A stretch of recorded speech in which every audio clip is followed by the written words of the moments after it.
Hey you, do you like Manhwa? Good, because I have 10 manhwas here that you might be interested in. Timestamps are down below, so feel free to skip around. Cowboys, martial arts, Wild West shenanigans. Premises: the Han Dynasty found a new continent, basically Texas, and a bunch of martial artists went there for new opportunities, right? So I recently just discovered it, and there's like 20 chapters, so I'm not really sure what the plot is yet. I feel like it's building up to a plot, but right now it's more like Trigun, right? It's like somewhat episodic, but it's strangely good. And the stories feel like they're interconnected, right? So it's like going somewhere. Story follows Zhang Jiang as he can explore the world, and we also explore the world with him, and we also learn about this character, why he's doing what he's doing, and more about his personality. And we also learn about the world, like crazy organizations, and there's like clans, and which clan is more powerful than the other clan, and the clans are also having wars with each other. So we also learn this as we go on this adventure with him. It has a really interesting vibe to it. It actually reminds me of Trigun, right? There's some comedic moments, but overall, it's pretty stoic and serious, right? But it does have some comedy elements to it. And as you can see from looking at the panels, the art is pretty good. It's like top-notch stuff. Currently, there's only 20 chapters, but I'll definitely recommend keeping an eye on this one because I feel like it's going to be really good in the future. You know when you happen to just be scrolling through a bunch of manhwas and manhwas and you're like, man, what should I read? And you accidentally find something that's really good? This is basically what this is. I found this completely by accident, but it's so good. A war that began since the creation of the world, a war between humans and inhumans, basically demons, that has been escalating over thousands of years with mainly the humans losing. The humans have been trying to kill the Dark Lord, the most apex creature in the land. All this news basically reached Yuria, the Lord of the Ocean, and she's like, hold up, I'm the strongest around here. So she uses like a magic item, it's like a magic wristband to basically walk on land. And the side effect of that item is that she loses like 90% of her powers, right? And then just comedy ensues from there. I would say One Step for the Dark Lord is one of my favorite new finds that I accidentally stumbled upon. And the story is pretty badass and wholesome. And the comedy is pretty funny. So I'm not just saying that because, oh, this is a comedy manhwa, there's like no action and stuff. There's plenty of action and there's also serious moments also. And the character interactions where Yuria goes on her journey and she gets like minions and stuff is pretty cool. And the characters actually have like backstories of why they're following her. It has really smart character dialogue and it has really awesome action scenes. I would say the art threw me off in the beginning because I wasn't like a huge fan of like the art style, but it actually grew on me over time. I would say give it like three or four chapters and then decide if you want to keep reading it. Humans need to go extinct, and that's the plot. That's it. It's up to the main character to make that happen. Existence is about a being that had experienced tens and thousands of lives. In one life, he was a fish swimming in a nearby lake. Another, he's a bird soaring through the skies. Or a small ant walking in a group. Millions of years worth of memories, and every time he approached the doors of death, he always asks himself this question: why do I even have this ability? Why do I exist?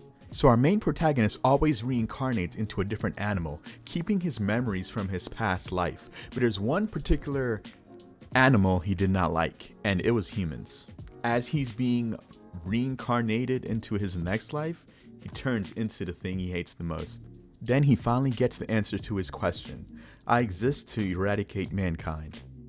Alright, so the premise in the beginning is that Lee Jae-in, the protagonist, and humanity are betrayed as being black and white, right? Good versus evil. And Lee Jae-in is the good guy and humanity is basically the bad guy.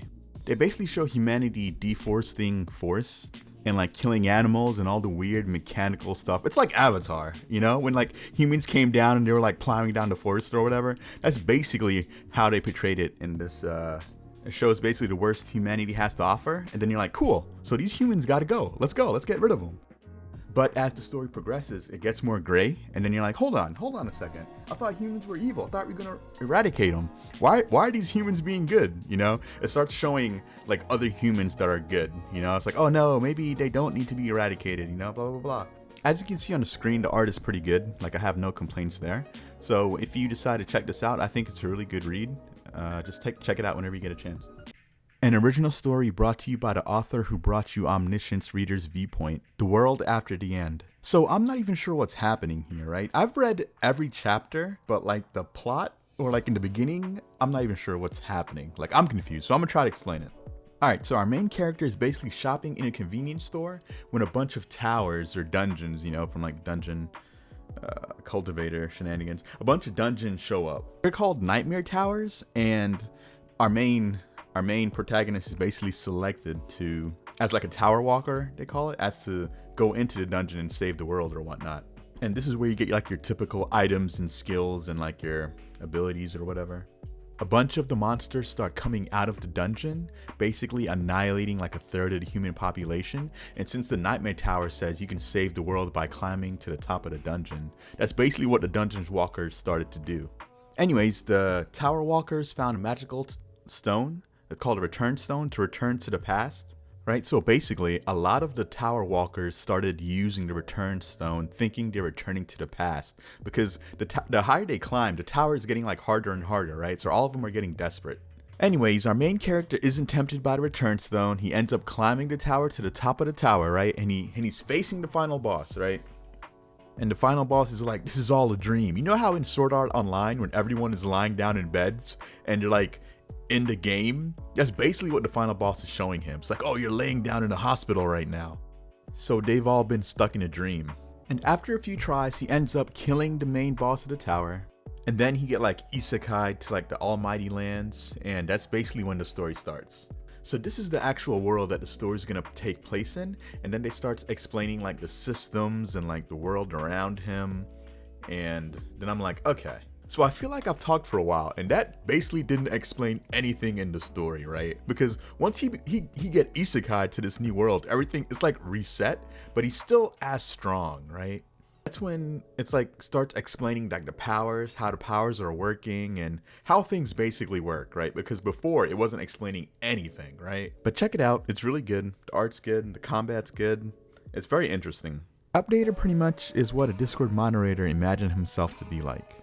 Our main protagonist was a normal NPC trying to meet ends meet by supporting his little sister, when suddenly the all-powerful system administrator appeared and deleted his whole town, during the routine maintenance, killing his sister in the process. Due to a bug, our main protagonist, Aiden, gains the power of an administrator. Aiden seeks revenge against the unforeseen overlord of the world, the administrators.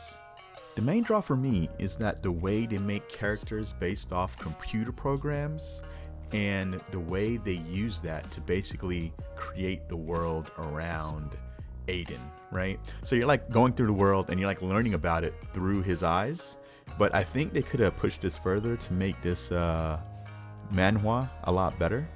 And Aiden used command prompts for like all of his powers, right? So his powers come from admin commands, you know? It's like, oh man, that's kind of cool. But that's basically where the coolness factor kind of stops, you know? Because I feel like they should have pushed that further, and this could have been like epic. But like, if you don't have anything to read, you know, and you're like, oh man, I ran out of stuff to read, I think you should check this one out. And Aiden's personality isn't really much to talk about. It's kind of flat, right? Character development is not the best.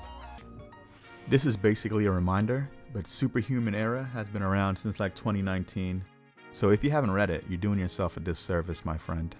It's a story about superhumans versus monsters. So it's like My Hero, but like typical superhero versus villains, but you're fighting monsters instead. And a lot of the side characters are surprisingly deep with like their own backstories. And sometimes you forget who's the main character because they give the side characters a lot of screen time or panel time or whatever. And the world building is really good.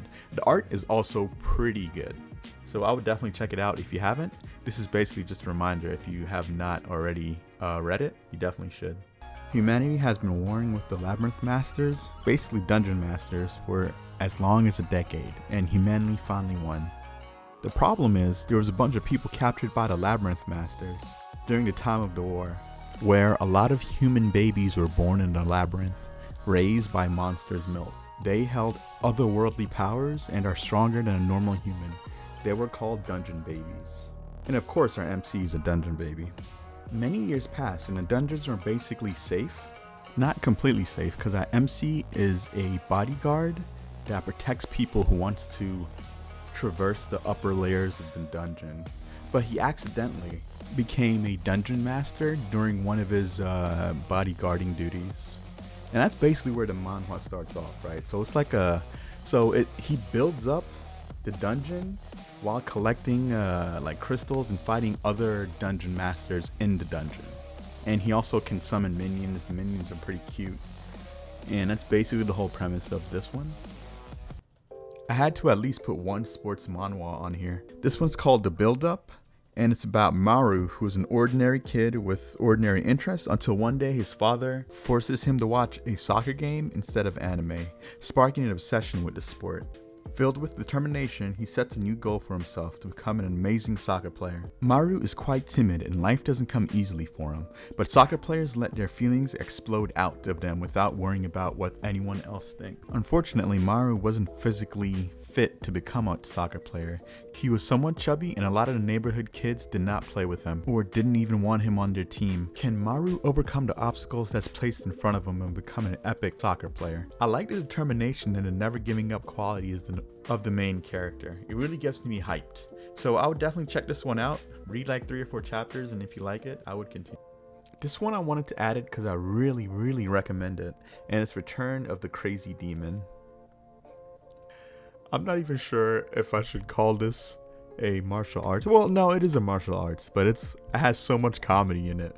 Like the main MC says like the most craziest things with the straightest of faces, and it is hilarious. So the plot is basically he was called the Crazy Demon. There's like a bunch of demons. There's like a sex demon, the poison demon, and stuff like that. But the point is he returned to his younger self in the past, and then he had to like recultivate his power.